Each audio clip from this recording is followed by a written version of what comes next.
Journaling ഒക്കെ ഇഷ്ടപ്പെടുന്ന ആൾക്കാരാണെങ്കിൽ വേഗം പോരുക. ഒരു അടിപൊളിയും യൂസ്ഫുൾ ആയിട്ടുള്ള ഒരു ക്രാഫ്റ്റാണ് കേട്ടോ നമ്മളിന്ന് ചെയ്യാൻ പോണേ. സ്റ്റിക്കേഴ്സാണ് ഉണ്ടാക്കാൻ പോകുന്നത്. അപ്പോൾ എന്തായാലും ജേർണലിംഗ് ചെയ്യാൻ എനിക്ക് പ്ലാനുണ്ട്. ആൻഡ് ഇന്ന് ഒട്ടും വയ്യായിരുന്നു. അപ്പോൾ പിന്നെ ഈസി ആയിട്ടുള്ള ഒരു ക്രാഫ്റ്റ് തന്നെ ഉണ്ടാക്കാമെന്ന് വിചാരിച്ചു.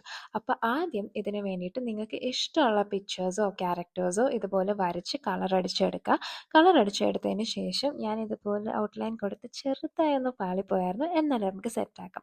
എന്നിട്ട് ഇതുപോലെ ചെറിയൊരു വൈറ്റ് സ്പേസ് വിട്ടിട്ട് കട്ട് ചെയ്യുക. എന്നിട്ട് ഒരു ബട്ടർ പേപ്പറോ നെയിം സ്ലിപ്പിയോ ഷീറ്റ് എടുത്തിട്ട് ആദ്യം ഒരു ലെയർ സെല്ലോ ടേപ്പ് ഒട്ടിച്ചു കൊടുക്കുക.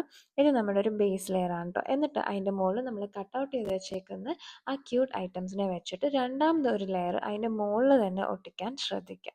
എന്നിട്ട് ഇതുപോലെ സിസേഴ്സ് വെച്ച് ഒന്ന് കട്ട് ചെയ്ത് കൊടുക്കുക. അപ്പോൾ കട്ട് ചെയ്ത് കൊടുക്കുമ്പോൾ ചെറിയൊരു വൈറ്റ് സ്പേസ് എന്തായാലും വിടുക.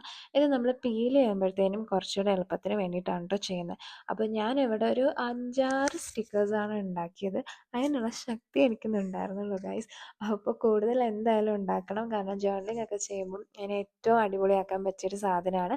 അപ്പോൾ നിങ്ങൾക്ക് ഇഷ്ടപ്പെട്ടെന്നറിയാം. അപ്പോൾ ഡു സബ്സ്ക്രൈബ്.